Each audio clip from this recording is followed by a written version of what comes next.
მე-19 საუკუნეს სავსეა მრავალი ცხოვრების ისტორიით, რომლებიც დაკარგულია ან დავიწყებულია. ამ ვიდეოში ჩვენ გავეცნობით 5 ადამიანს, რომელთა შესახებაც ალბათ არ გსმენიათ.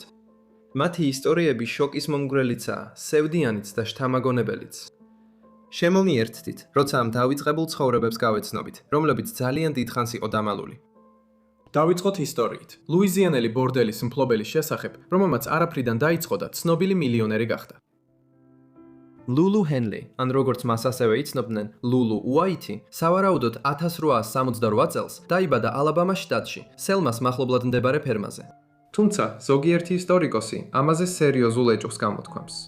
და დაბადების ჩანაწერის არარსებობის გამო ამტკიცებენ, რომ ირიბი მტკიცებულებები მიუთითებს, თითქოს ის რეალურად რამდენიმე წლით ადრე დაიბადა. შესაძლოა 1850-იანი წლების ბოლოს, მაგრამ ყველაზე მეტად სავარაუდოა, რომ ამერიკის სამოქალაქო ომის პერიოდში 1861-დან 1865 წლამდე. ის შერეული რასის წარმომავლობის იყო და იმ დროს მას კვადრონად მოიხსენიებდნენ. ეს ტერმინი, რომელიც დღეს რასობრივად შეურაცხყოფელია, იმ დროს ფართოდ გამოიყენებოდა იმის აღსანიშნავად, რომ ადამიანის ეთნიკური წარმომავლობის 1/4 შავკანიანი იყო. ის ამტკიცებდა, რომ დასავლეთ ინდოეთიდან ემიგრანტი იყო და შესაბამისად კრეოლის წარმოშობის, თუმცა უცნობია ეს სიმართლე იყო თუ არა.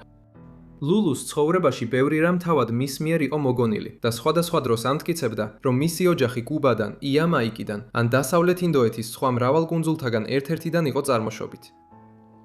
ლულუს ადრეული ცხოვრების შესახებ ცოტა რამ არის ცნობილი, მაგრამ აშკარაა, რომ ის დიდი გაჯიროებით იყო სავსე.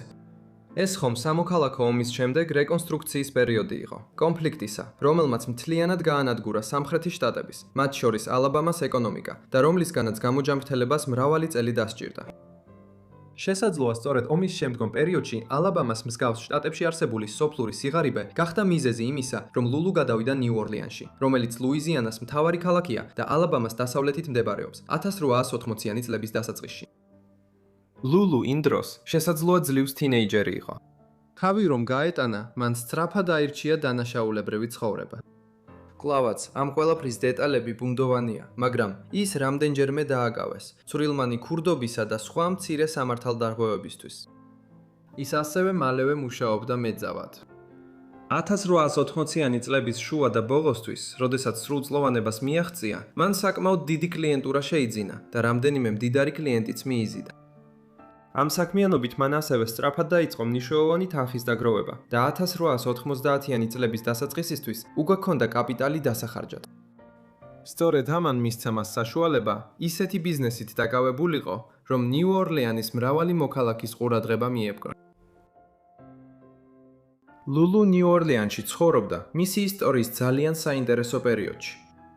ქალაქი მე-18 საუკუნეში გაჩნდა როგორც უზარმაზარი ფრანგული კოლონიის, ლუიზიანას დედაქალაქი, რომელიც დღეს ამერიკის შუა დასავლეთის დიდ ნაწილს მოიცავდა. ის შეერთებული შტატების ნაწილი გახდა 1803 წლის ლუიზიანას შესყიდვის შემდეგ, როდესაც ამერიკის მთავრობამ კოლონია საფრანგეთისგან $15 მილიონ ირიდა. ამის შემდეგ ნიუ-ორლეანმა შეინარჩუნა თავისი ფრანგული ხასიათის დიდი ნაწილი, ძლიერი კრეოლური გავლენით, რაც გამოწვეული იყო კარიბის ზღვის რეგიონიდან ლუიზიანაში მასობრივი მიგრაციით. ნიუ-ორლეანი სწრაფად გაიზარდა მე-19 საუკუნეში. 1830 წელს 50,000 მცხოვრებიდან 1850-იან წლებში 150,000-მდე გაიზარდა. ამერიკის სამოქალაქო ომის დასაწყისში ქალაქი ნიუ-ორლეანი სწრაფად დაიკავა კავშირის ჯარმა და ამით თავიდან აიცილა ის განადგურება, რაც სხვა სამხრეთმა შტატებმა გადაიტანეს. იმ დროისთვის, როცა ლულუ 1880-იანი წლების დასაწყისში ქალაქში ჩავიდა, მოსახლეობა 200,000-ს გადააჯარბა. მიუხედავად იმისა, რომ ნიუ-ორლეანი დიდ ინდუსტრიულ ქალაქად არ ქცეულა, ლულუს ცხოვრება აქ 1890-იან წლებში სხვა მოვლენამ განსაზღვრა. მე-19 საუკუნის ბოლოსთვის ნიუ-ორლეანში მეძაობა ფართოდ იყო გავრცელებული, როგორც თითქმის ყველა ამერიკულ და ევროპულ ქალაქში, ბევრად უფრო მეტად ვიდრე დღეს. ვაჭრობის რეგულირებისა და მეძაობისთვის განსაზღვრული ზონების შესაქმნელად ნიუ-ორლეანის მუნიციპალურმა ხელისუფლებამ 1897 წელს მიიღო დადგენილება, რომელიც ითვალისწინებდა, რომ მეძაობა უნდა შეზღუდულიყო ქალაქის ერთ კონკრეტულ უბანში, ცნობილ ფობურგ ტრემეში, რომელიც ქალაქის ერთ-ერთი უძველესი რაიონია.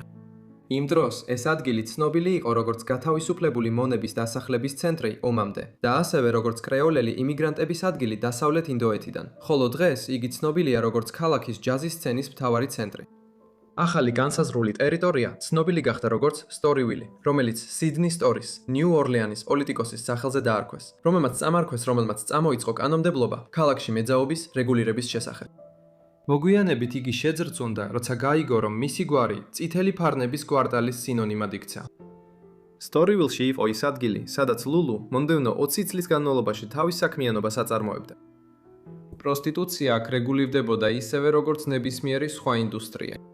სექს მუშაკები ქალაქში რეგისტრირდებოდნენ, როდესაც 25 ცენტად ყიდულობდნენ, ეგრეთ წოდებლის ლურჯ წიგნს, რომლის მეშვეობითაც ისინი თავიანთ მომსახურებას რეკლამირებდნენ და ლეგალურად მუშაობდნენ. ლულუ, შეიძლება ითქვას, იყო ის ადამიანი ნიუ-ორლეანში, რომელმაც ყველაზე მეტი სარგებელი ნახა სტორივილის შექმნისგან, როგორც უბნისა, სადაც პროსტიტუციის ლეგალურად განხორციელება შეიძლებოდა. მისი ამ მიმართულებით საქმიანობა მაჰოგანის დარბაზთან გაიგივებულია. სტორივილში ბევრი ბორდელი და სალონი იყო, მაგრამ ითვლებოდა, რომ მაჰოგანის დარბაზი ყველაზე მდიდრული იყო მათ შორის. ბასინის ქუჩა 235-ში მდებარე, ეს იყო შერეული რასის ბორდელი, სადაც ერთდროულად დაახლოებით 40 მეძავი მუშაობდა. მაჰოგანის დარბაზი ლულას მითითებით აშენდა და მისი ღირებულება უზარმაზარი იყო $40,000. ეს იყო 4-სართულიანი ბორდელი, რომელსაც 15 ოთახი ჰქონდა პირადი აბაზანებით და 5 მისაღები. ოთახები სარკეებითა და მაჰოგანის ავეჯითა და ზედაპირებით იყო გაწყობილი. საერთო სივრცეებში კი მარმარილოს იატაკი, დახვეული კიბე და კიდევ ლიფტიც კი იყო. ამგვარად მაჰოგანის დარბაზი უმაღლესი სტანდარტით აშენდა და თავიდანვე აშკარად წარმოაჩენდა თავს, როგორც უფრო შეძლებული კლიენტურისთვის განკუთვნილი ადგილი. მიუხედავად იმისა, რომ ლულამ 1880-იან და 1890-იან წლებში თავადაც საკმაოდ დიდი თანხა დააგროვა, საყურადღებო იყო ბორდელის მშენებლობაში ჩადებული თანხა, რომელიც დღევანდელი ფულით $1 მილიონ-ზე ბევრად მეტი იქნებოდა. და როგორც ჩანს, მას ქალაქში ბიზნესის ან პოლიტიკური ინტერესების ფინანსური მხარდაჭერაც ჰქონდა, რომ დახმარებოდა მას. მას შემდეგ, რაც მაჰოგანის დარბაზი მე-20 საუკუნის დასაწყისში გაიხსნა, მან სწრაფად დაიწყო უზარმაზარი თანხების გამომუშავება. ლულუ ფუფუნებით ცხოვრობდა, ყიდულობდა საუკეთესო ტანსაცმელსა და სამკაულებს და თავად იყო დაწესებულების მასპინძელი. მისი ხარჯების მასშტაბი იმდენად დიდი იყო, რომ მას დემიმონდის ბრილიანტის დედოფალი შეარქვეს და ხშირად მაჰოგანის დარბაზში მასპინძლის როლში წითელი პარიკით, ტიარითა და ყველა თითზე ბრილიანტის ბეჭდებით ჩნდებოდა. მაჰოგანის დარბაზში შემოთავაზებული სერვისები რეკლამირდებოდა ბლუბუქში, ცალკე წითელ წიგნში და ბროშურებში, რომლებიც ლულუს მოთხოვნით ვრცელდებოდა. ასე რომ, ჩვენ ვპოულობთ ჩაწერას ჩრდილოეთ ბეისინ სტრიტის 235 ნომერზე 1910-იანი წლების დასაწყისში, სადაც ლულუს სახელი მითითებულია მისამართის ყველა ჩანაწერის თავში. და შემდეგ ჩამოთვლილია ენი სტოუნი, ემა სირსი, აირინ მარჩი, კორინ ვალერი და ასე შემდეგ. ლულუმ, რომელიც ამ დროისთვის თავად აღარ მუშაობდა მეძავად, არამედ მხოლოდ მაჰოგანის დარბაზის მადამად, ეს ადგილი ნიუ-ორლეანის ჯაზის ერთ-ერთ ყველაზე ცნობილ ადგილადაც აქცია. 1900-იან და 1910-იან წლებში ჯაზის ადრეული პიონერები, როგორებიც იყვნენ ჯელი როლ მორტონი და ჯოელ კინგ ოლივერი, რომელთაგანაც უკანასკნელი მოგვიანებით დიდ ლუი არმსტრონგს მენტორობას გაუწევდა, მაჰოგანის დარბაზში უკრავდნენ. არმსტრონგი თავადაც ამ უბანში დაიბადა 1901 წელს და მოგვიანებით ლულუს ბორდელი სიმღერის სახელწოდებით მაჰოგანის დარბაზის სტომპი უკდავა. ლულუს ბიზნეს საქმიანობა და აქტივობები საბოლოოდ მაჰოგანის დარბაზსა და მეძაობას გაცდა. მაგალითად, 1912 წელს მან მაჰოგანის დარბაზიდან მიღებული მოგების ნაწილი გამოიყენა სალონის გასახსნელად, სახელად ლულუ უაითის სალონი, რომელიც მდებარეობდა ბიენვილის ქუჩა 1200-ში, ბეისინის ქუჩის კუთხეში, მაჰოგანის დარბაზიდან სულ რამდენიმე ნაბიჯში. 1906 წელს ის ასევე დასავლეთით, კალიფორნიაში გაემგზავრა გარკვეული დროით. აქ მან თავისი გამჭრიახი ბიზნეს გრძნობა გამოავლინა, როდესაც ინვესტიცია ჩადო კინოწარმოებაში, რომელიც მაშინ ჯერ კიდევ განვითარების პირველ ეტაპზე იყო, ქალაქ ლოს-ანჯელესის გარეუბანში, ადგილას სახელად ჰოლივუდი. თუმცა მიუხედავად იმისა, რომ მან ამ ინდუსტრიის პოტენციალი დაინახა, მისი მცდელობა შეეძინა ერთ-ერთი ყველაზე დიდი კინოსტუდია, რომელიც აქ შენდებოდა, უშედეგოდ დასრულდა, რადგან ბიზნეს პარტნიორმა ძირი გამოუთხარა, რომელმაც მას უღალატა და კალიფორნიაში მისი აგენტის როლში ყოფნისას, მას შემდეგ რაც ის ლუიზიანაში დაბრუნდა, მისი ინტერესები დააზიანა. ჰოლივუდის ერთ-ერთ დიდ სტუდიაში წილის შეძენის წარუმატებლობა 1900-იანი წლების შუა პერიოდში იმ რამდენიმე წარუმატებლობიდან მხოლოდ პირველი იყო, რომელიც ლულუმ ბიზნესის მხრივ 1900-იანი და 1910-იან წლებში განიცადა. საბოლოოდ, სტორივილი მთავრობამ დახურა პირველი მსოფლიო ომის დროს. ამერიკის ომში ჩართვის შემდეგ 1917 წელს აშშ-ს საზღვაო ძალებმა თავისი რესურსის რესურსების უმეტესობა პორტ-ქალაქებში, როგორიცაა ნიუ-ორლეანი, განათავსეს. ომის მინისტრი ნიუტონ ბეიკერი შეშფოთდა, რომ იქ მეძაობა ევროპაში მიმავალი ჯარისკაცებისთვის ყურადღების გადამტანი იყო. ამიტომაც 1917 წლის ბოლოს მან ზეწოლა მოახდინა მუნიციპალურ მთავრობაზე, რომ გაეუქმებინათ 1887 წლის კანონი სტორივილის შესახებ. ამგვარად, 1917 წელს ნიუ-ორლეანში მეძაობა კვლავ იატაკქვეშა საქმიანობად იქცა. მაჰოგანის დარბაზი ამის შემდეგ მკვეთრად დაეცა, რადგან მისი საქმიანობა უკანონო გახდა. შენობა თანდათანობით უკუსლაში გადავიდა და საბოლოოდ 1929 წელს $11,000 გაიყიდა, რაც ბევრად ნაკლები იყო იმ $40,000-ზე, რითაც თავდაპირველად აშენდა, განსაკუთრებით თუ ინფლაციასაც გავითვალისწინებთ. დიდრული ინტერიერისგან აშკარად ბევრად ნაკლები დარჩა წლების განმავლობაში, რადგან ახალმა მფლობელმა, ადგილობრივმა უნივერმაღის მფლობელმა ნიუ-ორლეანის ყველაზე ელიტური ბორდელი თავისი მაღაზიის საწყობად გამოიყენა. ეს ლულუსთვის ერთადერთი თავისტკივილი არ ყოფილა ბიზნესის თვალსაზრისით. 1919 წელს ამერიკის შეერთებული შტატების კონგრესმა მიიღო ვოლსთედის აქტი, რომელმაც გზა გაუხსნა ალკოჰოლის აკრძალვას ამერიკაში 1920 წელს. ამგვარად, ლულუს კიდევ ერთ მთავარ ბიზნესს, მის სალონს ბიენვილის ქუჩაზე, ასევე მოუწია ბიზნეს მოდელის შეცვლა 1920 წელს. მან ის გადააქცია დაწესებულებად, რომელიც უალკოჰოლო სასმელებს ყიდდა. როგორც ჩანს, მან ეს ახალი რეალობა იოლად არ მიიღო. ჩვენ გვაქვს ლულუს ფოტო, მისი დაპატიმრების შემდეგ, 1920 წელს. აქ ხედავთ ქალს, რომელიც ალბათ 50-იანების ბოლოს ან 60-იანების დასაწყისშია, რაც მიუთითებს, რომ ის მართლაც 1868 წლამდე იყო დაბადებული, როგორც ადრე ვარაუდობდით. თუმცა, ყოველი დაბრკოლება შეიძლება გახდეს შესაძლებლობა.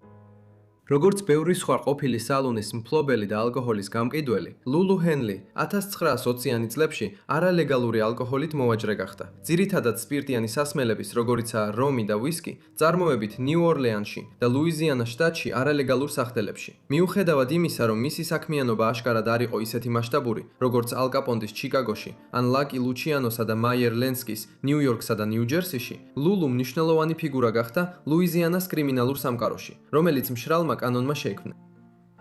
მას აკვირდებოდნენ სამართალდამცავები და მიუხედავად იმისა, რომ რამდენჯერმე დააკავეს და ბრალი წაუყენეს ბუთლეგერობასა და, ციტირებით, უწესრიგო სახლის მართვაში, საბოლოოდ ვერაფერი დაუმტკიცეს და მან შეძლო ხანგრძლივი პატიმრობის თავიდან აცილება.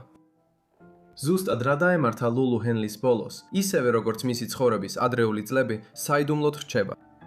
ზოგი ისტორიკოსი ნიუ-ორლეანში მიიჩნევს, რომ ის 1931 წელს გარდაიცვალა ქალაქში კიდევ ერთი ყოფილი მადამის, უილი პიაცას სახლში. თუმცა ამასთან დაკავშირებით წინააღმდეგობრივი მტკიცებულებები არსებობს და ნიუ-ორლეანის ეროვნული ბანკის ერთ-ერთმა მოლარემ მოგვიანებით დაადასტურა, რომ ლულუ უაითმა 1941 წელს დიდი თანხა გამოიტანა ამ ფინანსური დაწესებულებიდან. თუ სხვა არაფერი, ეს მოწმობს იმაზე, თუ როგორ გახდა ლულუ ჰენლი მე-20 საუკუნის დასაწყისის ნიუ-ორლეანის ერთ-ერთი ლეგენდარული ფიგურა. მეორეს მხრივ, მაჰოგანის დარბაზი საბოლოოდ დაანგრიეს 1940-იანი წლებში, თუმცა ლულუს სალონის პირველი სართული ბიენვილის ქუჩაზე დღესაც ისეთივეა, როგორიც მაშინ იყო, როცა მაჰოგანის დარბაზის მადამმა აქ პირველად ააშენა თავისი ბიზნეს იმპერია. ლულუს ცხოვრება რამდენჯერმე ასახულა პოპულარულ კულტურაში. როგორც ნიუ-ორლეანის ისტორიკოსმა ალ როუზმა აღნიშნა თავის 1970 წლის წიგნში სტორივილზე, 1934 წლის ფილმში 90-იანი წლების ლამაზმანი მეი უესტის პერსონაჟი აშკარად ლულუსგან იყო შთაგონებული. მაგრამ იმ დროის ამერიკული საზოგადოების გავრცელებული რასიზმის გამო, ფილმიდან ყველა რასობრივი მინიშნება ამოიღეს. მრავალი შემდგომი ფილმის პერსონაჟები 1970-იან წლებამდე ასევე მის მიხედვით იყო შექმნილი. ჩვენი შემდეგი ამბისთვის გადავდივართ მე-19 საუკუნის კონგოში, სადაც ახალგაზრდა კაცი სახლიდან წაიყვანეს და ცხოველივით გამოფინეს. ოტო ბენგა დაახლოებით 1883 წელს დაიბადა ტყეში, კასაის მდინარის მახლობლად, კონგოს ვრცელ ტერიტორიაზე, ცენტრალურ დასავლეთ აფრიკაში. ბენგა დაიბადა მბუტის ხალხის წევრად, რომლებიც სუბსაჰარული აფრიკის ხალხია და გენეტიკურად დაბალი ტანით გამოირჩევიან. სწორედ ეს გახდა მიზეზი, რის გამოც ბენგა მოგვიანებით შეერთებულ შტატებში წაიყვანეს. ამასთან ერთად, მბუტის ხალხს ახასიათებს ზოგი კბილის ეშვებივით წაწვეტების ტენდენცია. ამან ბენგას ველური იერი შესძინა, რაც თეთრკანიან დასავლელებს მე-20 საუკუნის დასაწყისში ველურად ეჩვენებოდათ. ეს პერიოდი რეგიონის ისტორიაში სასტიკი იყო. ეწითავებები აფრიკის გადანაწილების პერიოდში, როდესაც ევროპული ძალები კონტინენტზე კოლონების დასაუფლებლად იბრძოდნენ, ბელგიის მეფე ლეოპოლდ მეორემ კონგო თავის პირად სამფლობელოდ გამოაცხადა. 1880-იანებიდან 1900-იან წლებამდე ბელგიელებმა აქ სასტიკი სისტემა დაამყარეს. პლანტაციები კი ლეოპოლდს ევროპაში უზარმაზარ მოგებას აძლევდა. განსაკუთრებით დიდი მოთხოვნა იყო რეზინაზე და სპილოს ეშვებიდან მიღებულ სპილოს ძვალზე. მაგრამ Force Publici, ნახევრად სამხედრო პოლიციის ძალა, რომელიც ლეოპოლდმა კოლონიის სამართავად შექმნა, უკიდურესად სასტიკ მეთოდებს იყენებდა. ხშირად თავებს აჭრიდნენ კონგოელ მუშებს, რომლებიც ფაქტობრივად მონებად იყვნენ ქცეულნი, თუ წარმოების გეგმას ვერ ასრულებდნენ. ვინც მიიჩნეოდა, რომ რეზინას ან სპილოს ძვალს თავისთვის იტოვებდა, მათ ხელებს აჭრიდნენ. სამუშაო ბანაკებში პირობები ასევე სასტიკი იყო და სიკვდილიანობის დონე განსაკუთრებულად მაღალი იყო. მე-4 საუკუნის განმავლობაში შესაძლოა 1 მილიონამდე კონგოელი ადამიანი მოკლეს ლეოპოლდის რეჟიმის დროს. ბენგაც ამ ჟლეტის მსხვერპლი იყო. ცნობილია ცოტა კონკრეტული დეტალი, მაგრამ როგორც ჩანს, მან საკმაოდ ახალგაზრდა, ფაქტობრივად მოზარდმა იქორწინა. მან და მისმა ცოლმა მალე გააჩინეს შვილები, მაგრამ ისინი ბელგიური რეჟიმის მიერ მოკლეს 1900-იანი წლების დასაწყისში. ბენგა მხოლოდ იმიტომ გადაურჩა, რომ ბელგიელებმა მისი სოფელი მაშინ დაარბიეს, როცა ის მბუტის ტომთან ერთად ნადირობის ექსპედიციაში იმყოფებოდა, საიდანაც წარმოშობით იყო და ამ დროს მისი ცოლი და შვილები მოკლეს. ამგვარად, ბენგამ უკვე ადრეულ ასაკში განიცადა დიდი ტრავმა თეთრი დასავლელების ქმედებების გამო, მაგრამ კიდევ მეტი წინ ელოდა. 1903 წელს კონგოში ამერიკელი ბიზნესმენი და მკვლევარი სახელად სემუელ ფილიპს ვერნერი ჩავიდა. მისი გამოჩენა იქ ბენგასთვის მძიმე შედეგებს მოიტანდა. ვერნერის მოგვიანო წლების მონათხრობის მიხედვით, მან ბენგა 1 ფუნტი მარილისა და 1 შეკვრა ან ნაჭრის რულონის სანაცვლოდ იყიდა. მისი მიზანი ყოველთვის იყო ბენგას გამოფენა მსოფლიო გამოფენაზე, რომელიც 1904 წელს ამერიკის შეერთებულ შტატებში, მისურის შტატის ქალაქ სენტ-ლუისში უნდა ჩატარებულიყო. ვერნერი სპეციალურად დაიქირავეს აფრიკაში სამოგზაუროდ, რათა ეშოვა ეგრეტობლებუ პიგმე, რომელსაც იმ დროის ადამიანები ჯუჯების მსგავსად ადამიანთა ქვესახეობად მიიჩნევდნენ. ჩარლზ დარვინის აღმოჩენების გამოქვეყნებიდან რამდენიმე ათეული წლის შემდეგ, რომლის გამორჩეული ნაშრომი სახეობათა წარმოშობის შესახებ 1859 წელს გამოქვეყნდა, იმ დროის ადამიანები ცდილობდნენ ეპოვათ ეგრეთ წოდებული დაკარგული რგოლები ევოლუციურ ჯაჭვში თანამედროვე ადამიანებსა და პრიმატებს, მაგალითად, მაიმუნებსა და ორანგუტანებს შორის. იმ დროისათვის დამახასიათებელი რასისტული სტერეოტიპის მიხედვით, ადამიანები ხშირად ფიქრობდნენ, რომ ეს ნახევრად განვითარებული პრიმატი, ანუ ნახევრად ადამიანი, შესაძლოა აფრიკის ველურ ბუნებაში ცხოვრობდა, კონტინენტზე, რომლის შესახებაც მე-19 საუკუნის ბოლოსა და მე-20 საუკუნის დასაწყისში ჯერ კიდევ ბევრი რამ იყო უცნობი.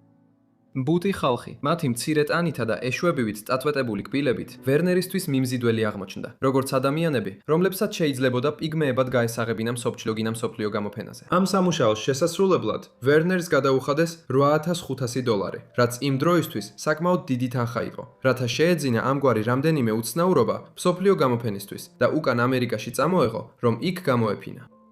მან ბენგა მისი ფიზიკური მახასიათებლების გამო აირჩია. მისი სიმაღლე იყო მხოლოდ 4 ფუტი და 11 ინჩი, ხოლო წონა ოდნავ აღემატებოდა 100 ფუნტს, რაც მას საკმარისად პატარა ხდიდა, რომ ამერიკაში პიგმეად ჩაეთვალათ. გარდა ამისა, მისი გამახვილებული კბილებითა და კონგოს მანერებით, ბენგა შთაბეჭდილებებას მოახდენდა სენტ-ლუისში მისულ 100,000-ობით ვიზიტორზე. ბენგასა და კიდევ რამდენიმე ადამიანის ფაქტობრივად მონებად შეძენის შემდეგ 10 წლეულებით მას შემდეგ, რაც დასავლეთ სამყაროში მონობა თითქოს და გაუქმებული იყო, ვერნერი ამერიკაში დაბრუნდა. მომდევნო წელს 1904-ში მსოფლიო გამოფენა ჩატარდა 1904 წლის 30 აპრილიდან 1 დეკემბრამდე. მიუხედავად იმისა, რომ ასეთი მსოფლიო გამოფენები ხშირად ტექნოლოგიური საოცრებებისა და სხვა საზოგადოებრივი მიღწევების ფართო სპექტრის წარმოსაჩენად იყო განკუთვნილი, ბენგა გამოფენილი იყო როგორც ადამიანთა დიდი მენაჟერიის ნაწილი, რომელშიც შედიოდნენ ამერიკელი აბორიგენები, ფილიპინელები და აფრიკელები. ყველაზე ცნობილი მათ შორის ალბათ იყო აპაჩების ბელადი გერონიმო, მკურნალიც და მებრძოლიც, რომელმაც მე-19 საუკუნის მეორე ნახევარში ამერიკელი აბორიგენების წინააღმდეგობის მოძრაობა უხელმძღვანელა აშეთ-ეშეჩის კოლონიზაციის წინააღმდეგ, ძირითადად ნიუ-მექსიკოსა და არიზონას რეგიონში. ბენგა აქ გამოფენილი იყო როგორც პიგმე, მაგრამ ეს მცდარი ხრიკი მალე დაცინვის საგანი გახდა. იმ დროის გაზეთის სარედაქციო სტატიაში აღნიშნული იყო, რომ ჩვენ ბოლომდე ვერ ვიგებთ იმ ემოციებს, რასაც სხვები ამ საკითხთან დაკავშირებით გამოხატავენ. ოტო ბენგა, ჩვენი ინფორმაციით, თავისი რასისტომის ნორმალური წარმომადგენელია, ტვინით ისეთივე განვითარებული, როგორც მისი სხვა წევრები. ამგვარად, მიუხედავად ვერნერისა და გამოფენის ორგანიზატორების მცდელობისა, რომ 4 ფუტი და 11 დუიმი სიმაღლის ბენგა ევოლუციური ჯაჭვის დაკარგული რგოლის მაგალითად წარმოეჩინათ, ცოტანი იყვნენ სრულად დარწმუნებულნი. ბენგამ სენტ-ლუისში თავისი გამოფენა მსუბუქად არ მიიღო და არსებობს ცნობები, რომ მან ვერნერსა და თავის დამტყვევებლებს სენტ-ლუისში გამოფენის მიმდინარეობისას წინააღმდეგობა გაუწია. მართლა, მან და მისმა თანამოძმე აფრიკელებმა ისეთი არეულობა გამოიწვიეს, რომ ერთ მომენტში შეერთებული შტატების სამხედრო ძალების პირველი ილინოისის პოლკი მოუწიათ გამოეძახათ, რათა არეულობა ჩაეხშოთ. ბენგამ აშკარად დიდი შთაბეჭდილება მოახდინა გერონიმოზე ამ დაპირისპირების დროს, რის გამოც აპაჩების ბელადმა აფრიკელს თავისი ისრის წვერი გადასცა პატივისცემის ნიშნად. როდესაც მსოფლიო გამოფენა სენტ-ლუისში დასასრულს უახლოვდებოდა, ვერნერს ეჭვიებარებოდა, რა უნდა ექნა ბენგასთვის. თავდაპირველად ის აფრიკაში დაბრუნდა იმ სხვა აფრიკელებთან ერთად, რომლებიც ამერიკაში მსოფლიო გამოფენისთვის ჩამოიყვანეს. მაგრამ მისი დაბრუნება სახლში პრობლემებით იყო სავსე. მან სწრაფად მეორედ იქორწინა და მისი ახალი ცოლი ასევე მალე გარდაიცვალა, ამჯერად შხამიანი გველის ნაკბენით. გარდა ამისა, ბენგას აღარ შეეძლო აფრიკაში ცხოვრებისადმი შეგუება და როდესაც ვერნერმა ამერიკაში დაბრუნების გზა დაიწყო, ბენგამ უცნაური გადაწყვეტილება მიიღო და მასთან ერთად გაემგზავრა. იქ მან ცოტახნით იპოვა სამუშაო და საცხოვრებელი ნიუ-იორკის ამერიკის ბუნების ისტორიის მუზეუმში. მაგრამ აქ მალე დავა წარმოიშვა ვერნერსა და მუზეუმის კურატორ ჰენრი ბამპუს შორის, ბენგასთვის მოთხოვნილ ხელფასთან დაკავშირებით. თუმცა უფრო გრძელვადიანი გამოსავალი თითქოს გამოჩნდა ნიუ-იორკის ზოოლოგიური საზოგადოების დირექტორის შეთავაზებაში, რომელიც ძირითადად ნიუ-იორკის ბრონქსის ზოოპარკის მართვაზე იყო პასუხისმგებელი. როდესაც იქაური დირექტორი უილიამ ჰორნადეი ბენგას შესთავაზა სამსახური აფრიკული ცხოველების მოვლაში, რადგან ჰორნადეი ფიქრობდა, რომ ბენგა ბუნებრივად შეძლებდა მათთან ურთიერთობას. თუმცა მალე ჰორნადეიმ შენიშნა, რომ ზოოპარკის სტუმრები უფრო მეტად ბენგათი ინტერესდებოდნენ, ვიდრე იმ ცხოველებით, რომლებსაც ის უვლიდა. შედეგად მან გადაწყვიტა ბენგა გამოფენის ობიექტად ექცია. გამოფენის პირველი დღე იყო 1906 წლის 8 სექტემბერს და სტუმრებს ბენგა მაიმუნების სახლში შეეძლოთ ენახათ. გამოფენაზე განთავსებულ წარწერაზე ეწერა: აფრიკელი პიგმე ოტა ბენგა, ასაკი 23 წელი, სიმაღლე 4 ფუტი 11 დუიმი, წონა 103 ფუნტი. მოყვანილია კასაის მდინარიდან, კონგოს თავისუფალი სახელმწიფოდან, სამხრეთ ცენტრალური აფრიკიდან, ექიმი სამუელ პო ვერნერის მიერ გამოფენაზე სექტემბრის განმავლობაში ყოველ შუადღეს იყო წარმოდგენილი. ბრონქსში ბენგა რკინის გალიაში იყო ჩაკეტილი. ეს გალია დამონტაჟებული იყო ბევრად უფრო დიდი ვოლიერის გვერდით, სადაც ზოოპარკის პრიმატები ცხოვრობდნენ.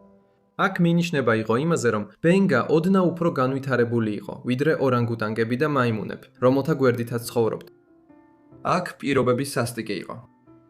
როგორც სუბსაჰარული აფრიკის მკვიდრი, ბენგა თბილ კლიმატს იყო მიჩვეული.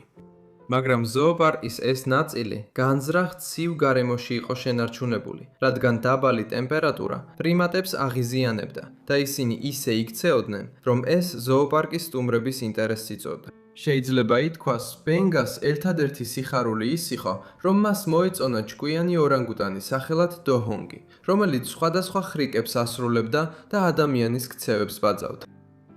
თავისი ტყვეობის პირველივე დღიდან ბენგას უკმაყოფილება თავისი მდგომარეობით ყველასთვის აშკარა იყო. იმ დროის გაზეთების სტატიებში წერენ, რომ ის მუქარით უყურებდა ზოოპარკის სტუმრებს.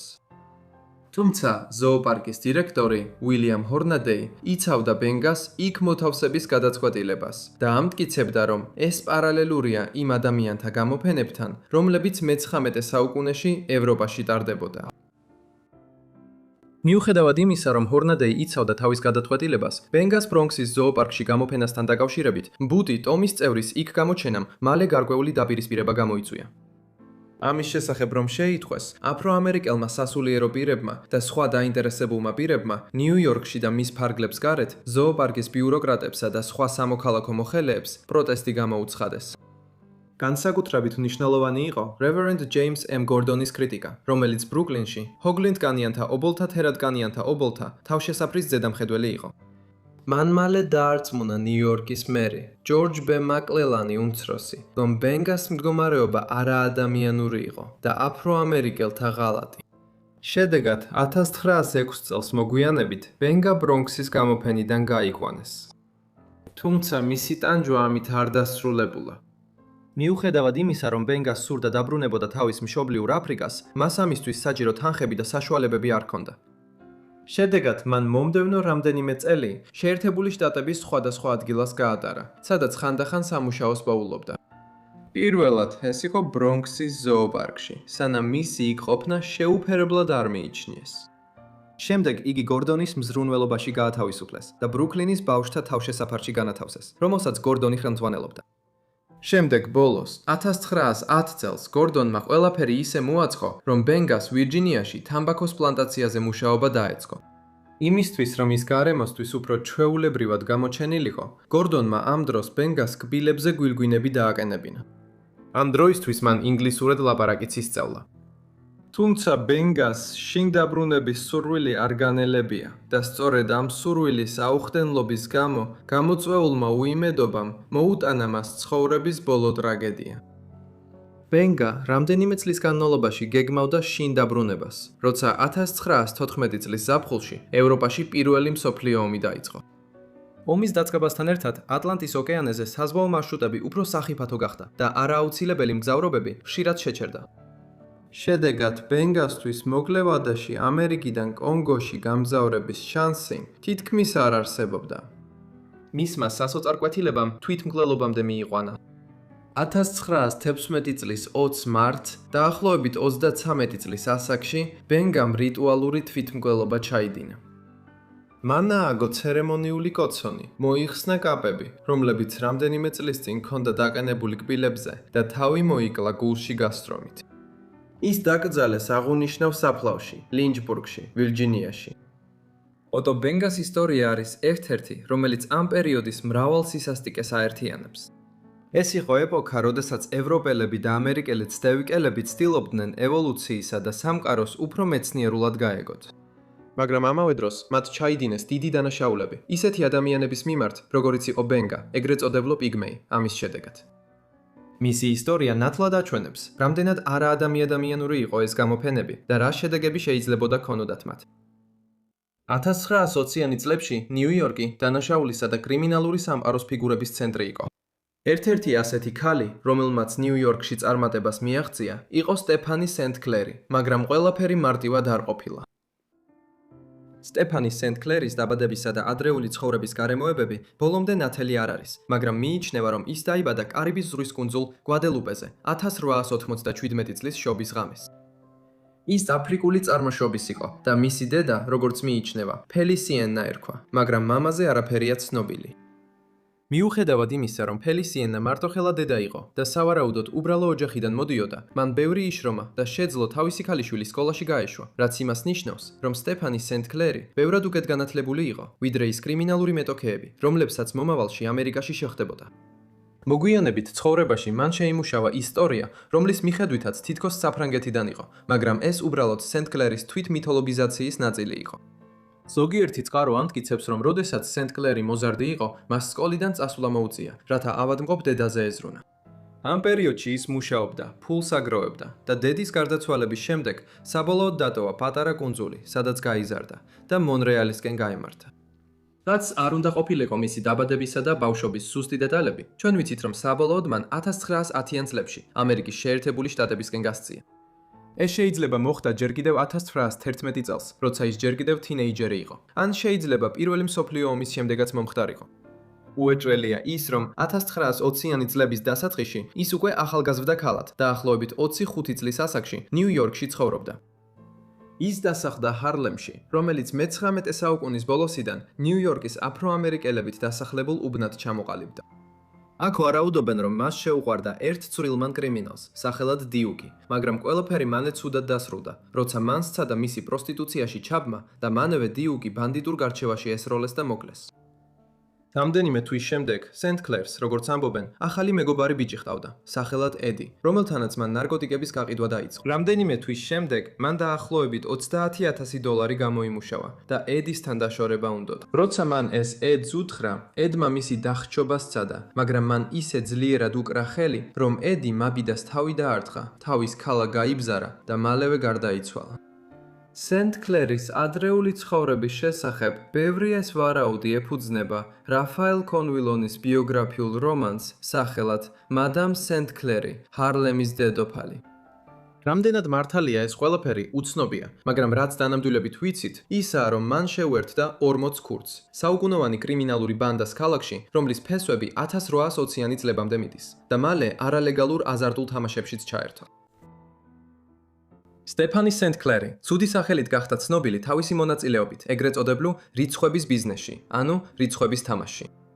ეს წარმოიშვა იმდროინდელი რასობრივი პოლიტიკის გამო, რომელიც აფრო-ამერიკელებს ძირითადად უარს ეუბნებოდა უოლ-სტრიტზე ინვესტირებაში. რიცხვების ბიზნესი, რომელსაც ასევე policy banking-საც უწოდებდნენ, იყო ამ აკრძალვის გვერდის ავლის რთული გზა. ისინი, ვინც ამ policy banking-ს მართავდა, ბანკის სათაო ოფისებსა და ფინანსურ კომპანიებს ამუშავებდნენ კონტროლერებით, მაცნეებითა და კლერკებით, რომლებიც მათ ხელფასზე იყვნენ. მათ ერთდროულად ლატარიებიც ჰქონდათ, რომლებიც ბავშვებს ბევრ შემთხვევაში ალტერნატივას წარმოადგენდა მათთვის, ვისაც ნიუ-იორკის ბაზრებში ინვესტირება სურდა. პიროვნებები ავსებდნენ ლატარიის ბილეთებს ან პოლისი ბილეთებს, რომლებსაც რიცხვების ბიზნესის ოპერატორები აცვლიდნენ. შემდეგ ეს ბილეთები მიჰქონდათ ბანკებსა და საფინანსო სახლებს, სადაც რიცხვების ბიზნესის მორბენალთა თანამშრომლები ბილეთებზე მითითებული დეტალების მიხედვით კონკრეტულ თანხებს, კონკრეტულ რაღაცებზე აბანდებდნენ. ამ გზით ჰარლემში მცხოვრებ პირებს, სადაც 1920-იანი წლებში ეკონომიკური ბუმი იყო, შეეძლოთ ნიუ-იორკში ფულის დაბანდება ისე, რომ ქალაქის ფინანსური ოპერაციების ხელმძღვანელებს არ გაეგოთ, ვინ აბანდებდა ფულს. სხვები უბრალოდ აზარტულად დებდნენ ფსონს იმაზე, როგორი იქნებოდა დღის ფინანსური შედეგები უოლ-სტრიტიდან და ბანკებიდან. თუ ხელისუფლება ოდესმე ამის გამოძიებას დაიწყებდა, ისინი, ვინც ნომრების ლატარიის ბიზნესს მართავდნენ, იტყოდნენ, რომ უბრალო სათემო ლატარიას ატარებდნენ. ეს ნომრების ლატარიის ბიზნესი ძირითადად აზარტული თამაში იყო, რომელიც ნიუ-იორკის ფინანსურ სექტორზე იყო დაფუძნებული და იმ დროის კანონებით არალეგალური იყო. სენტ-კლერი 1920-იანი წლების დასწყისიდან ჰარლემის ნომრების ლატარიის ბიზნესში თავის დამკვიდრებას იწყებდა, თუმცა უცნობია ზუსტად როგორ მოიპოვა საწვისი კაპიტალი დასაწყებად. შესაძლოა ეს ნარკობიზნესში გატარებული დროიდან იყო, მაგრამ დარწმუნებით ვერ ვიტყვით. თანამედროვეები მას აღწერდნენ როგორც ქედმაღალ, მაგრამ დახვეწილ და განათლებულ ქალს, რომელსაც მძაფრი ხასიათი ჰქონდა და ხშირად მიმართავდა თავის მეტოქეების წინააღმდეგ. სენტ-კლერის პიროვნულმა თვისებებმა მას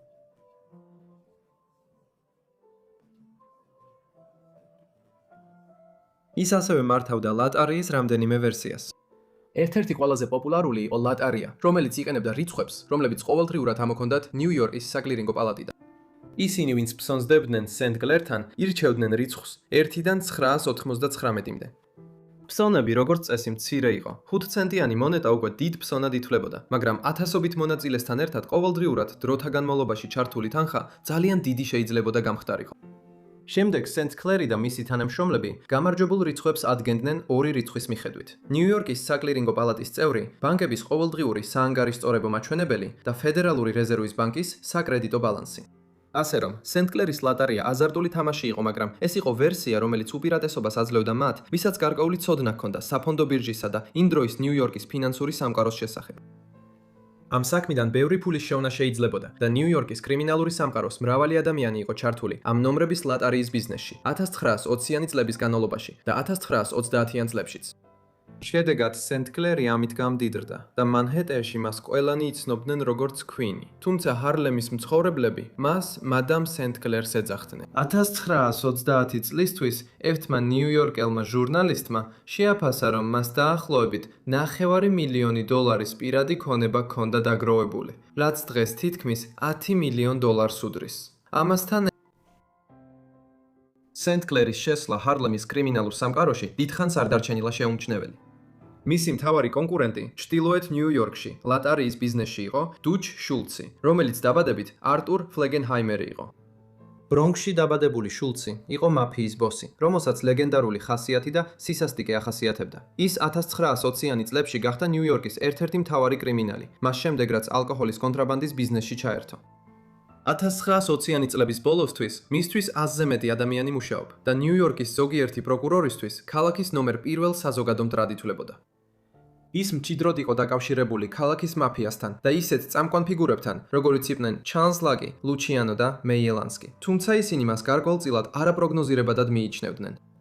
როდესაც 1930-იანი წლების დასაწყისში ალკოჰოლის აკრძალვის დასრულება გარდაუვალი ჩანდა, შულცმა დაიწყო სენტ კლერის ბიზნესში ჩარევა. მისცა ულტიმატუმი: ან მთლიანად გადასცემდა მას თავის ბიზნესს, ან მოგებიდან სოლიდურ პროცენტს გადაუხდიდა.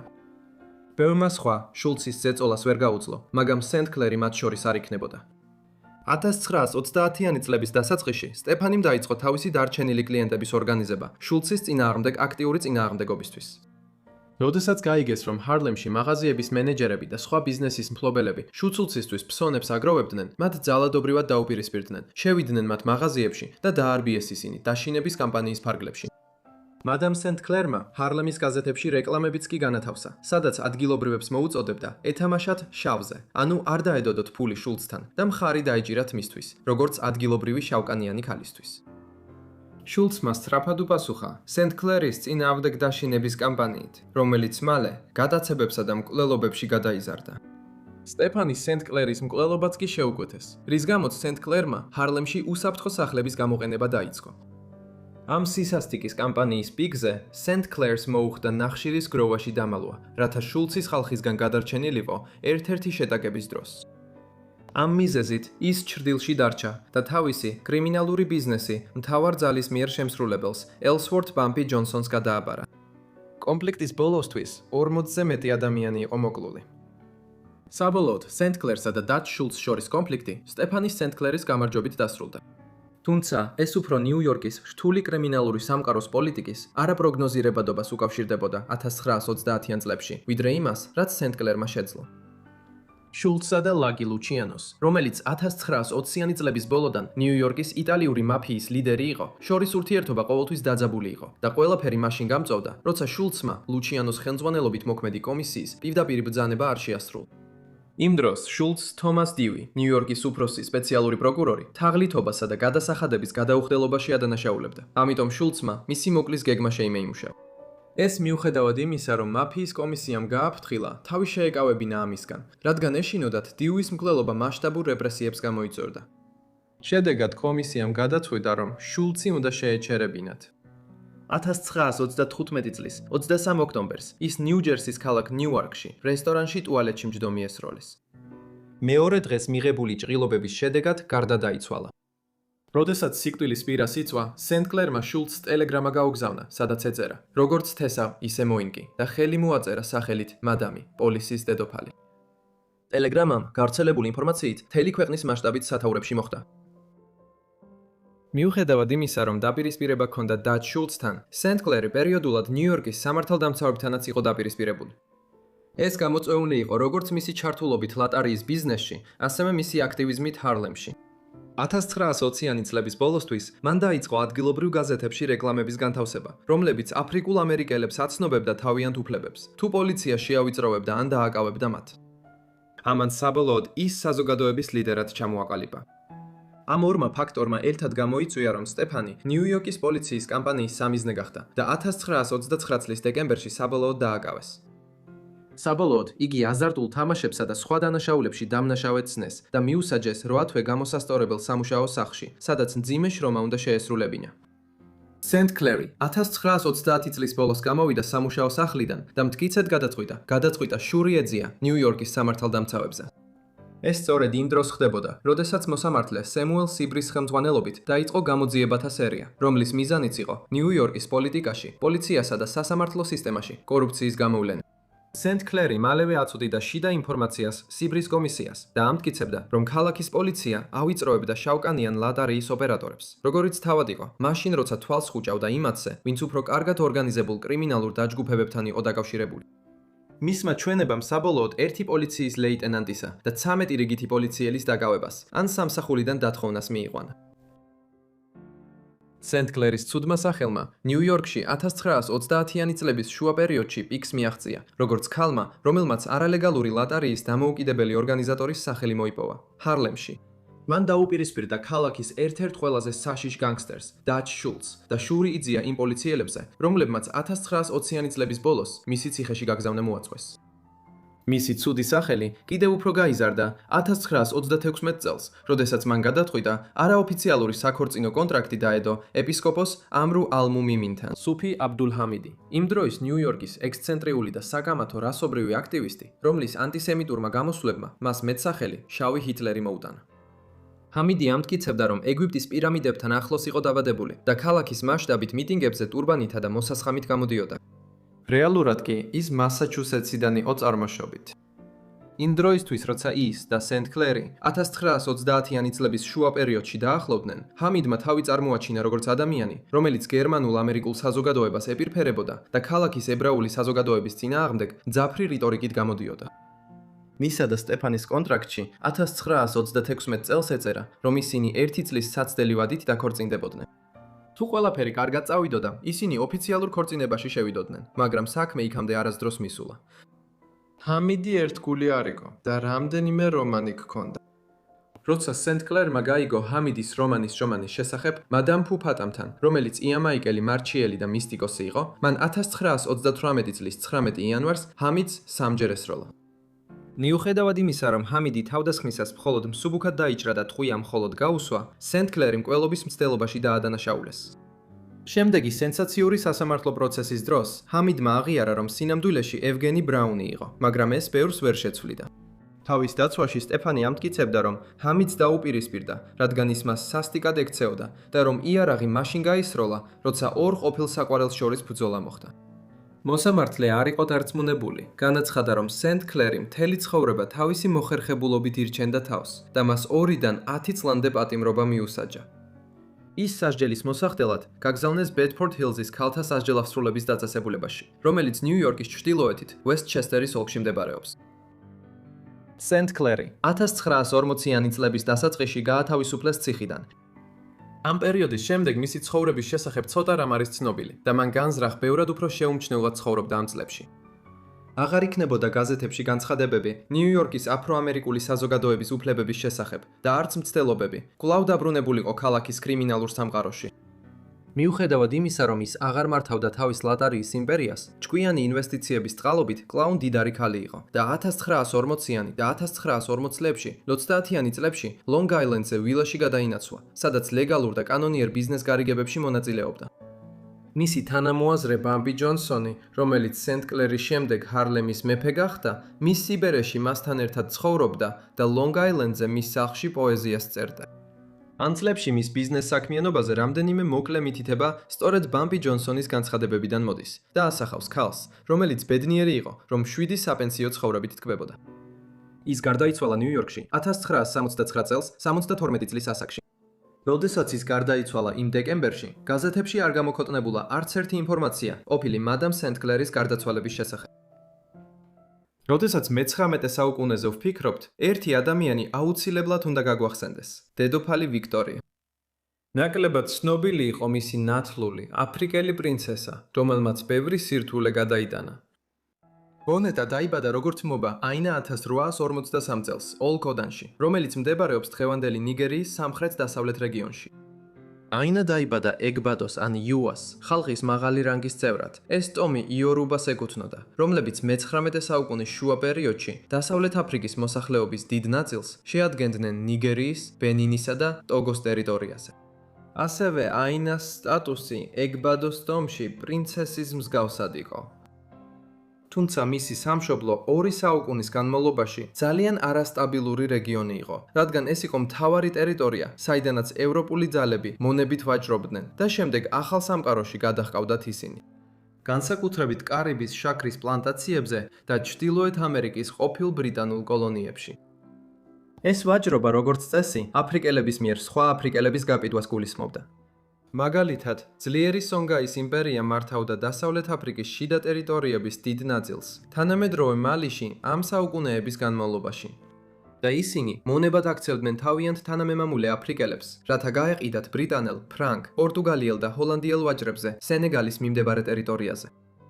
ნიგერიის რეგიონის სიახლოვეს დაჰომეის სამეფო მართავდა დღევანდელი ბენინის სამხრეთ ნაწილს მე-17 საუკუნის დასაწყისიდან.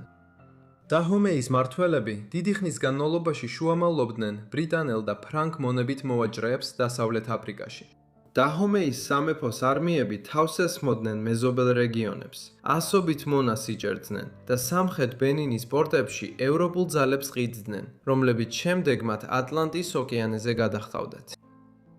თუმცა ეს ყველაფერი შეიცვალა მე-19 საუკუნის შუა პერიოდში, რადგან მონობის გაუქმების აქტი ბრიტანეთის პარლამენტმა 1833 წელს მიიღო, რაც ეფექტურად გრძალავდა მონებით ვაჭრობას მთელ ბრიტანეთის იმპერიაში.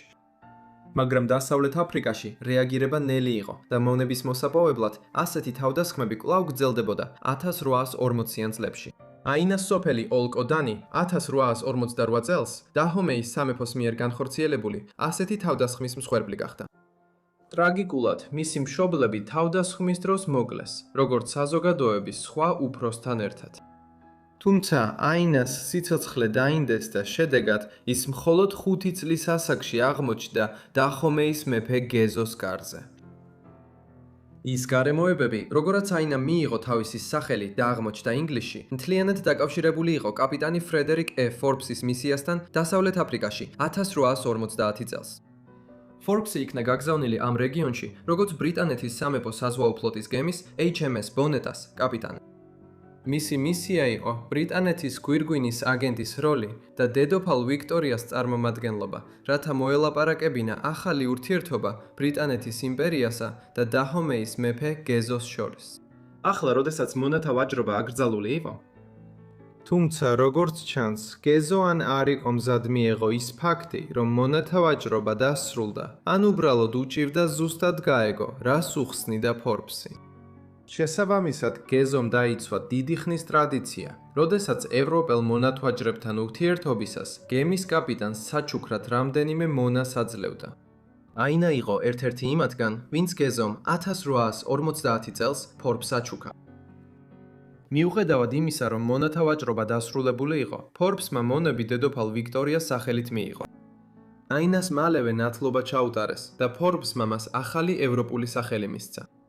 ქრისტიანული სახელისთვის მან მას სარა დაარქვა, ხოლო გვარისთვის მისცა როგორც თავისი გვარი, ასევე გემის სახელი. ამგვარად ომობა აინას დაერქვა სარა ფორბს ბონეტა და ის მალე ინგლისში გაემგზავრა. სარას შესახებ ერთ-ერთი პირველი ჩანაწერი კაპიტანი ფორბსის დღიურშია ნაპოვნი. როდესაც ისინი 1850 წელს ინგლისში ბრუნდებოდნენ, მან აღნიშნა მისი საქები ხასიათი და გონიერება. ინგლისში ჩასვლის შემდეგ იგი მოგვიანებით წარუდგინეს დედოფალ ვიქტორიას უინძორის სასახლეში. ამ დროს დედოფალი 31 წლის იყო. მანაც დადებითად დაწერა სარას გონიერებაზე თავის დღიურში. ალბათ ყველაზე გამორჩეული ის არის, რომ ბონეტას უკვე ჰქონდა ინგლისური ენის მაღალ დონეზე ცოდნა, რაც მისი ასაკისთვის უჩვეულო იყო და დედოფალს აუცილებლად გააოცებდა. ვიქტორიასთან ეს პირველი შეხვედრა სარას ცხოვრებაში მნიშვნელოვანი მომენტი იყო. დედოფალი აღფრთოვანებული იყო თავისი ახალგაზრდა აფრიკელი აღსაზრდელით და დათანხმდა სარას განათლების დაფინანსებასა და მხარდაჭერას. ამისთვის თანხა გამოიყო და სარა სამეფო კარს მიაკუთვნეს. ეს არ ნიშნავს იმას, რომ სარა სამეფო კარის წევრად აღზარდეს. უბრალოდ ის ასოცირებული იყო მასთან და დედოფალი აფინანსებდა. მისი მეურვეობა სხვას ებარა. კაპიტან ფორბს სწრაფად მოუწია მისი პასუხისმგებლობის გადაცემა, რადგან მისი მოვალეობები მას რამდენიმე თვეში დასავლეთ აფრიკაში დააბრუნებდა, სადაც სამწუხაროდ 1852 წელს გარდაეცვალა.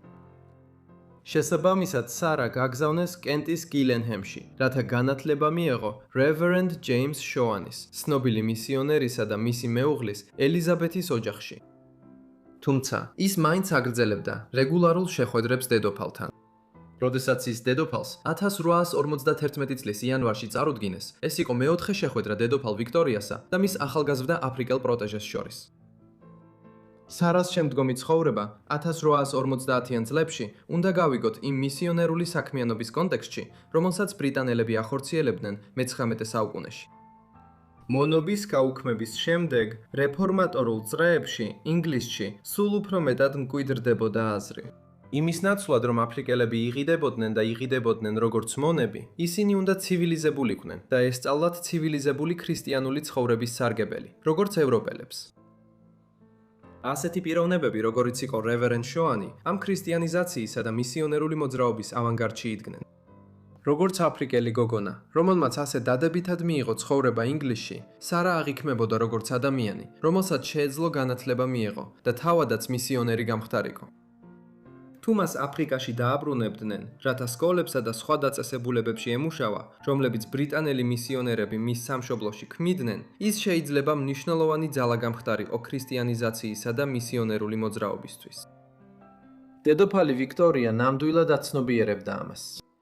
მას ფართო ცოდნა ჰქონდა იმ სამუშაოს შესახებ, რომელსაც აფრიკელი მისიონერები ასრულებდნენ.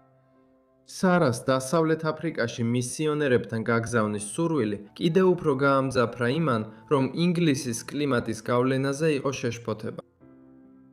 1851 წელს, დაახლოებით 8 წლის ასაკში, მას ძლიერი ხველა დაეწყო და ამიტომ გადაწყვიტეს, რომ აფრიკაში დაებრუნებინათ. ამგვარად, სარამ შემდეგი 4 წელი, 1855 წლამდე, გაატარა ფრიტაუნში, დღევანდელი სიერა-ლეონეს ტერიტორიაზე, სადაც ჯულია ემილი სასიანი უოლშის მემორიალურ სკოლას ხელმძღვანელობდა და იქ სწავლობდა. 1855 წლის ბოლოს, როდესაც სარა 12 წლის იყო, სიერა-ლეონედან ინგლისში დაბრუნდა. ეს იყო კიდევ ერთი შეხვედრის შემთხვევა დედოფალთან. დედოფლის სარასადმი სითბოს ნიშანი ჩანს იმაში, რომ იგი მას სიყვარულით სელის ეძახდა. რამდენიმე წლის შემდეგ, სარა ვიქტორიას ქალიშვილის, ელისის და ჰესენის დიდ ჰერცოგ ლუი მეოთხის ქორწილსაც კი დაესწრო. 1850-იანი წლების შუაში საჭირო გახდა გადაწყვეტილების მიღება მისი ცხოვრების მომავალი გზის შესახებ, რადგან დადგინდა, რომ მისი საწყისი განათლება დასრულებული იყო და სიერა-ლეონეში აღარ დაბრუნდებოდა. შედეგად, მომდევნო წლებში, 1850-იანი წლების მეორე ნახევარში, სარა მისი სოფია უელშის მეურვეობაში მოათავსეს, რომელთანაც ის ინგლისის სამხრეთ სანაპიროზე, ბრაიტონში, ისტ სასექსში ცხოვრობდა. ამ წლებში მან მთელ ინგლისში მცირე ცნობადობა მოიპოვა, როგორც საინტერესო აფრიკელი პრინცესამ, რომელიც დედოფალ ვიქტორიას მეურვეობაში იყო და რომელზეც ამბობდნენ, რომ დიდი გონიერებით გამოირჩეოდა. 1860-იანი წლების დასაწყისში, ერთ-ერთ სოციალურ ღონისძიებაზე ინგლისში, სარა ჯეიმს ფინსონს შეხვდა ლაბულო დეივისი, აფრიკაში დაბადებული ვაჭარი, რომელმაც გააგლიურა თავისი სახელი და ინგლისსა და დასავლეთ აფრიკას შორის ვაჭრობით მნიშვნელოვანი ქონება დააგროვა. ვაჭრობის პროცესში ის ასევე გახდა გამორჩეული ფიგურა ბრიტანულ მისიონერულ წრეებში, როგორც იქ, ასევე ინგლისში. დეივისმა ახლა დაუკავშირდა დედოფალ ვიქტორიას, რათა გამოეხატა თავისი ინტერესი მერისა და სარას მიმართ. შეთანხმება, რომელსაც დედოფალი დადებითად შეხვდა, მიუხედავად წყვილს შორის ასაკობრივი სხვაობისა. დეივისის თხოვნის დროს სარა დაახლოებით 18 წლის იყო, ხოლო თავად ის 33 წლის ქვრივი გახდათ. შედეგად არსებობს გარკვეული ნიშნები, რომ სარა ამ ქორწინებით სრულად მაყოფილი არ ყოფილა. მიუხედავად ამისა, წყვილი დაქორწინდა 1862 წლის 14 აგვისტოს ბრაიტონის წმინდა ნიკოლოზის ეკლესიაში. შესაფერისად, ქორწინების ცერემონია სიერა-ლეონეს ეპისკოპოსმა ჩაატარა. ქორწინების შემდეგ ახალდაქორწინებულები აფრიკაში გადავიდნენ. ისინი დასახლდნენ სიერა-ლეონეს ქალაქ ფრიტაუნში, სადაც სარამ 1851-დან 1855 წლამდე 4 წელი გაატარა და მალე ისინი ახალბედამშობლები გახდნენ. 1863 წელს მათ გოგონა შეეძინათ, რომელსაც დედოფალ ვიქტორიას სახელი დაარქვეს. მონარქსა და სარას შორის მჭიდრო კავშირის კიდევ ერთი ნიშანი ის იყო, რომ დედოფალმა დათანხმდა ბავშვის ნათლიობას. გარდა ამისა, 1867 წელს ინგლისში დაბრუნებისას სარა 4 წლის გოგონა დედოფალ ვიქტორიას წარუდგინა. მომდევნო წლებში კიდევ 2 შვილი შეეძინათ. 1871 წელს არტური დაიბადა, ხოლო 2 წლის შემდეგ 1873-ში დევისების ოჯახს კიდევ ერთი გოგონა, სტელა, შეეძინა. თუმცა ამ პერიოდში სარას ჯანმრთელობა უარესდებოდა.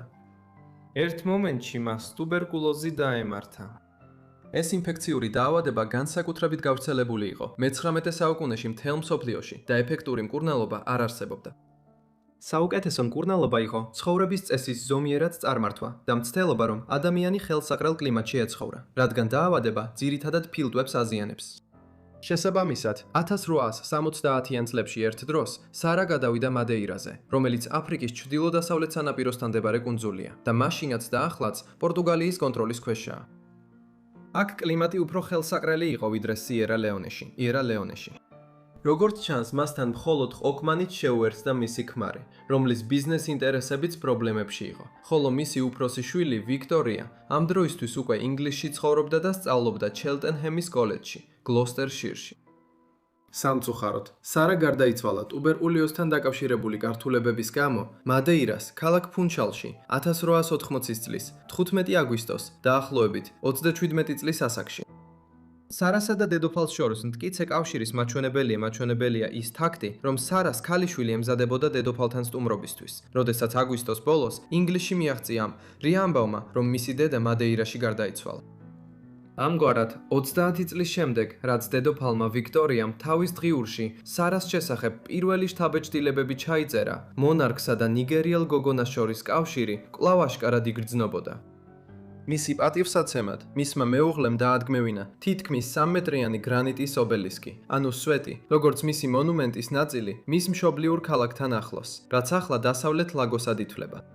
მას აწერია პრინცესა სარა ფორბს ბონეტას ხსოვნისადმი. ეს იმ ქალის განსაკუთრებული ისტორიის დასტურია, ვის ხსოვნასაც ეს მონუმენტი ეძღვნება. ჩვენი ბოლო ამბისთვის დავბრუნდებით მე-19 საუკუნის ვირჯინიაში, სადაც ერთმა მონამ გენიალური გეგმა შეიმუშავა თავისუფლების მოსაპოვებლად. ჰენრი ბრაუნი დაიბადა ჰერმიტაჟის პლანტაციაზე, ლუიზას ოლქში, ვირჯინიაში, 1815 ან 1816 წელს. მისი ადრეული ცხოვრების შესახებ ცოტა რამ არის ცნობილი, გარდა იმისა, რომ დაბადებიდანვე მონობაში იყო და ასევე ცნობილია ინფორმაცია მისი ოჯახის შესახებ.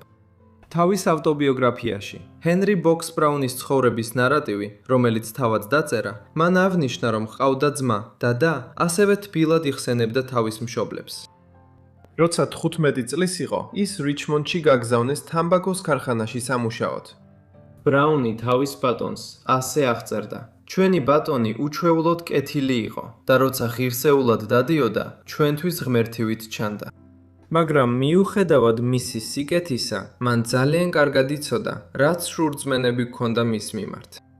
მას არასოდეს უცდია ჩვენი მცდარი წარმოდგენის გამოსწორება. პირიქით, თითქოს სიამოვნებდა ის მოწიწების გრძნობები, რაც მის მიმართ ჰქონდა. ბრაუნის ცხოვრება სავსე იყო დაუფასებელი მძიმე შრომით, მაგრამ მას უკეთესი მდგომარეობა ჰქონდა, ვიდრე მის მონობაში მყოფ თანატოლებს. რადგან ის ასეთი კარგი მუშა იყო, მისმა მფლობელმა, უილიამ ბარეთმა, დააჯილდოვა იგი ლამაზი ტანსაცმლით და ჯიბის ფულით. ახალგაზრდა ასაკში ბრაუნი დამეგობრდა ქალთან, სახელად ნენსი. შემდეგ ისინი ერთმანეთში შეყვარდნენ და დაქორწინდნენ. ერთად მათ ჰყავთ 3 შვილი, რომლებიც ყველა დაიბადნენ მონობაში, იმ პრინციპის გამო, რომლის მიხედვითაც ბავშვის სტატუსი დედას მიყვებოდა. ბრაუნი თავის ცოლთან და შვილებთან ერთად ნაქირავებს სახლში ცხოვრობდა, მაგრამ ეს მალე შეიცვლებოდა. ნენსი და ბავშვები ეკუთვნოდნენ მისტერ ლის, რომელიც მეზობელ პლანტაციაზე ცხოვრობდა, რაც იმას ნიშნავდა, რომ მათი ბედი ამ კაცზე იყო დამოკიდებული. ბრაუნს არ სურდა ცოლთან ან შვილებთან განშორება, ამიტომ ის ყოველწლიურად დაახლოებით $50 უხდიდა თავისი ცოლის პატრონს, რათა მას არ გაეყიდა მისი ოჯახი. სამწუხაროდ მისტერ ლიმ ბრაუნს უღალატა. 1848 წლის აგვისტოში, როდესაც ნენსი ჯერ კიდევ მეოთხე შვილზე იყო ორსული, ისინი ჩრდილოეთ კაროლინაში მდებარე პლანტაციაზე გაყიდეს. როგორც ყოველთვის, ბრაუნი სახლიდან სამუშაოდ გავიდა, მაგრამ დაბრუნებისას სახლში არავინ დახვდა. როცა ბრაუნმა ეს ამბავი გაიგო, ის სრულიად განადგურდა. მას მათი გადარჩენის გზა არ ჰქონდა და მხოლოდ ტირილი შეეძლო თავისი ოჯახის გამო. ბრაუნი რამდენიმე თვე გლოვობდა თავისი ოჯახის დაკარგვას. თუმცა ამის შემდეგ მან გადაწყვიტა, რომ მონობიდან გაქცეულიყო. ბავშვობაში დედამ მასში ძლიერი ქრისტიანული ღირებულებები ჩანერგა. ბრაუნი ღვთისკაცი იყო და ამ რწმენით მან მოიკრიბა გამბედაობა, შეემუშავებინა გეგმა, რომელიც მას თავისუფალ ადამიანად გახდიდა. ბრაუნმა იცოდა, რომ ამ ამოცანას მარტო ვერ შეასრულებდა, ამიტომ ეკლესიის გუნდის ერთ-ერთ წევრს სთხოვა დახმარება. მისი მეგობარი, ჯეიმს ენტონი სმიტი, თავისუფალი აფრო-ამერიკელი იყო და დიდი სურვილით დაეხმარა მას.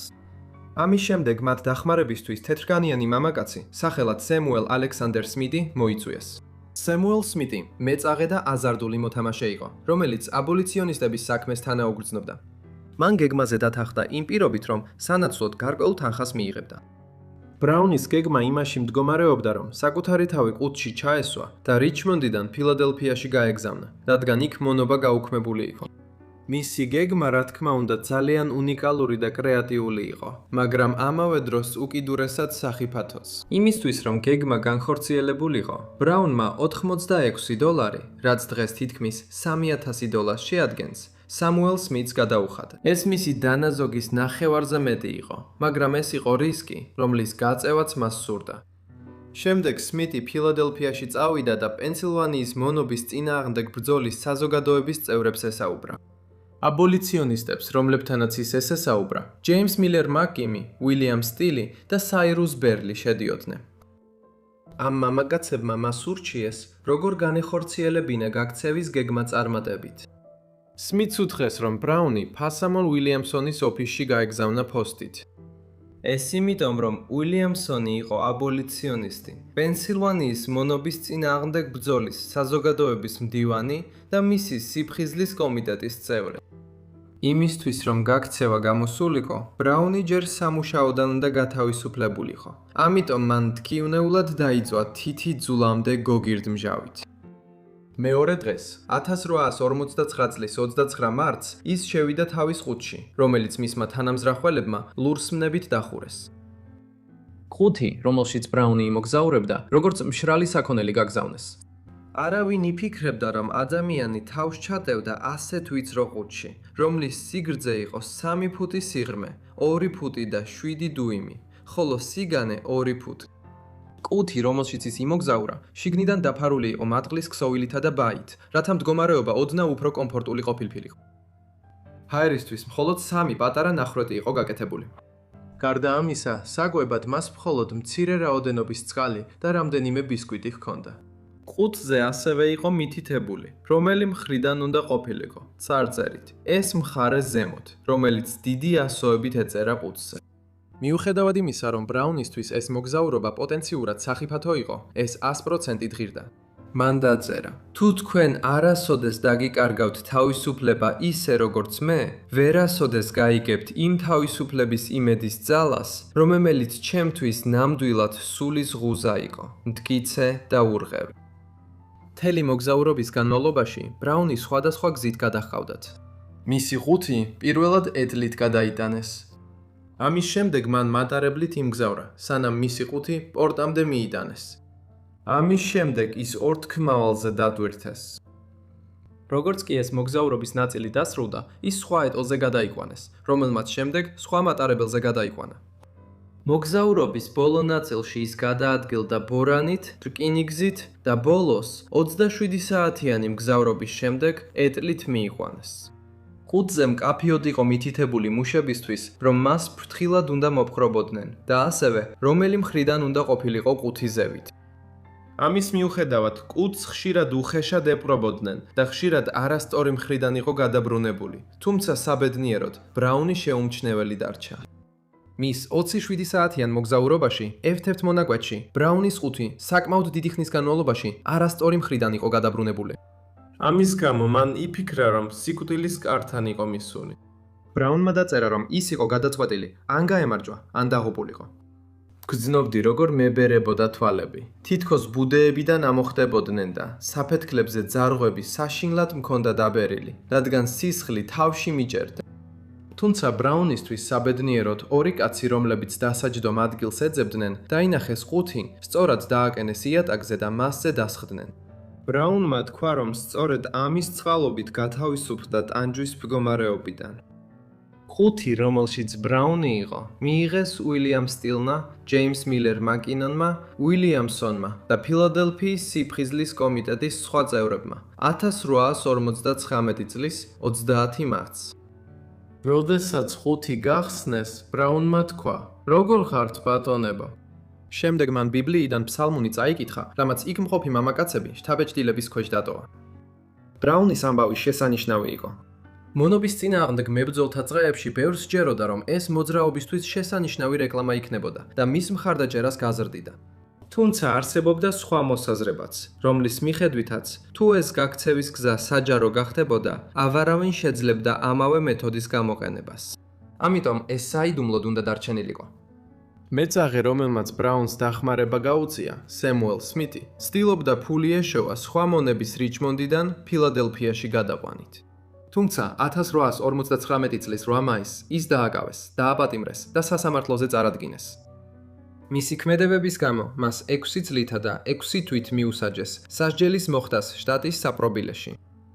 ჯეიმს სმითი, თავისუფალი აფრო-ამერიკელი, მსგავს მდგომარეობაში აღმოჩნდა მას შემდეგ, რაც 25 სექტემბერს დააკავეს მსგავსი საქციელის გამო. მიუხედავად იმისა, რომ სასამართლო პროცესი ჩაუტარდა, ჯეიმს სმითს გაუმართლა და არ მიუსაჯეს პატიმრობა, მოგვიანებით კი გაათავისუფლეს. ბრაუნის გაქცევა შემოქმედებითობისთვის აღინიშნა და თანამედროვე საფოსტო სასწაულად მიიჩნიეს. გარდა ამისა, ეს ხაზს უსვამდა შტატებს შორის კომუნიკაციის გაუმჯობესებასა და გაზრდას მთავრობის საფოსტო სამსახურის მეშვეობით. ეს მნიშვნელოვანი როლი შეასრულებდა აბოლიციონისტურ მოძრაობაში. მიუხედავად იმისა, რომ სამხრეთი ცდილობდა აბოლიციონისტური ლიტერატურის კონტროლს, საფოსტო სამსახურის გამოყენებით მათ ამის გაკეთება ვეღარ შეძლეს. ათასობით ბროშურა, წერილი და სხვა მასალა სამხრეთში აღწევდა. ამიტომ სანამ კონფიდენციალურობა იყო დაცული, ნებისმიერს შეეძლო გაეგზავნა წერილები და ამანათები თითქმის ნებისმიერი შინაარსით. ეს, რა თქმა უნდა, აშფოთებდა მონათმფლობელ სამხრეთს. მიუხედავად იმისა, რომ განსხვავებული აზრები არსებობდა ბრაუნის ამბის გაზიარებაზე, თავად ბრაუნს მისი დამალვა არ სურდა. ბრაუნი ეიფორიაში იყო თავისუფლების შეგრძნებით და თავისი მიღწევით უკიდურესად ამაყობდა. ის მალე გახდა მიწისქვეშა რკინიგზის თავისუფლების მოძრაობის სიმბოლო და თავისი საოცარი ამბავი ახალი ცხოვრების დასაწყებად გამოიყენა. შემდეგ ის გახდა ანტიმონათმფლობელური საზოგადოების ცნობილი მომხსენებელი და გაიცნო ფრედერიკ დუგლასი. 1859 წლის მაისში მას შეარქვეს ბოქსი, მას შემდეგ, რაც ბოსტონში ახალი ინგლისის ანტიმონათმფლობელური საზოგადოების კონვენციაზე ისაუბრა, დამონებულ ადამიანებზე და მათ თავისუფლების სურვილზე. 1859 წლის სექტემბერში მან ბოსტონში გამოაქვეყნა თავისი ავტობიოგრაფია, ჰენრი ბოქს ბრაუნის ნარატივი. ის დაწერილი იყო ჩარლზ სტერნსის დახმარებით. 2 წლის შემდეგ იგი გამოიცა მანჩესტერში, ინგლისში. იმავე წელს, როდესაც ბრაუნი ყუთიდან გამოვიდა, მისი ოჯახის ახალი მფლობელი მას დაუკავშირდა. ბრაუნს შესთავაზეს თავისი ოჯახის გამოსყიდვის შესაძლებლობა, მაგრამ რაღაც მიზეზის გამო მან უარი თქვა. ბრაუნი ცდილობდა ეს ინფორმაცია საიდუმლოდ შეენახა, მაგრამ მალე გააკრიტიკეს მისი ფინანსების გამო და იმის გამო, რომ უფრო მეტად არ ეცადა თავისი ოჯახის დაბრუნებას. თავისი წიგნიდან და ლექციებიდან მიღებული შემოსავლით, ბრაუნმა და მისმა მეგობარმა ჯეიმს სმითმა დაიწყეს მოძრავი პანორამა, სახელად ჰენრი ბოქს ბრაუნის მონობის სარკე. ამ პერიოდში მოძრავი პანორამები ერთ-ერთი ყველაზე პოპულარული გასართობი ფორმა იყო, განსაკუთრებით აშატე-შოტში და ინგლისში.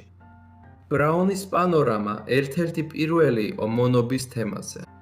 ის წარმოდგენილი იყო აშატე-შეტიშის ჩრდილო-აღმოსავლეთში და გაგრძელდა 1850 წლის აპრილიდან აგვისტომდე. გაზეთმა Boston Daily Evening Traveler-მა მას უწოდა ერთ-ერთი საუკეთესო პანორამა, რომელიც ამჟამად გამოფენილია. ეს ყველაფერი მოულოდნელად შეწყდა. ეს გამოთვლეული იყო 1850 წლის გაქცეული მონების კანონით.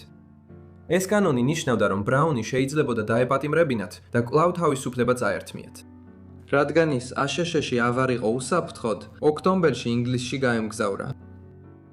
ინგლისში მან გააგრძელა თავისი პანორამა, რომელიც 10 წელი გაგრძელდა. ამის შემდეგ მან სხვა სახის გართობაშიც სცადა ძალები, თუმცა ბრაუნი ყოველთვის მონობის თემაზე ამახვილებდა ყურადღებას. ბრაუნი წელიწადში ასობით ჯერ გამოდიოდა სცენაზე და ამბობენ, რომ მისი წარმოდგენები ინგლისის ყველა ქალაქში ჩატარდა. ბრაუნი რამდენიმე პიესაშიც კი მონაწილეობდა, მაგრამ მისი მსახიობური კარიერა ხანმოკლე აღმოჩნდა. 1860-იან წლებში ის ჯადოქრის როლში გამოდიოდა შოუებში, სახელებით პროფესორი ჰეიბოქს ბრაუნი და აფრიკელი პრინცი. ინგლისში ყოფნისას ბრაუნმა ჯეინ ფლოიდზე იქორწინა, რომელიც თუნუქის მუშის ქალიშვილი იყო. მოგვიანებით მათ შეეძინათ ქალიშვილი ენი და ვაჟი ედუარდი. 1875 წელს ბრაუნი და მისი ახალი ოჯახი დაბრუნდნენ შეერთებულ შტატებში, სადაც მან ჯადოსნური წარმოდგენების ჩატარება გააგრძელა. მისი ერთ-ერთი ტრიუკი იმაში მდგომარეობდა, რომ ის ადიოდა იმ კუთში, რომელმაც მას თავისუფლება მოუტანა. ბრაუნი მოხუცებულობამდე აგრძელებდა გამოსვლებს. მისი ბოლო გამოსვლა ჩატარდა ბრანდფორდში, ონტარიოში, კანადაში, 1889 წლის 26 თებერვალს. მიუხედავად იმისა, რომ წარმოდგენების ჩანაწერები არ არსებობს, ზოგიერთი დოკუმენტი, მაგალითად საგადასახადო ჩანაწერები, მიუთითებს, რომ მისი გამოსვლები გაგრძელდა 1890-იანი წლების დასაწყისამდე. მიჩნეულია, რომ ის გარდაიცვალა ტორონტოში 1897 წლის 15 იუნის 91 ან 92 წლის ასაკში. დიდი მადლობა ყველას, რომ უყურეთ ამ კომპილაციურ ვიდეოს. თუ ბოლომდე მიხვედით, განსაკუთრებულ მადლობას გიხდით. მომწერეთ კომენტარებში, რას ფიქრობთ ამ ვიდეოზე და თუ გაქვთ სხვა შემოთავაზებები, ისინიც აუცილებლად დაწერეთ ქვემოთ კომენტარებში. თუ გინდათ მეტი ასეთი ვიდეო, მეც გამაგებინეთ. იმედია თქვენ გამოწერილი გაქვთ არხი და ჩართული გაქვთ შეტყობინებები, რომ ჩემი ყველა ვიდეო მაშინვე მიიღოთ, როგორც კი ავტვირთა. ეს იყო ყველაფერი ჩემგან, ასე რომ მომავალ დავიწყებულ ცხოვრებაში ისევ შეგხვდებით. გმადლობთ.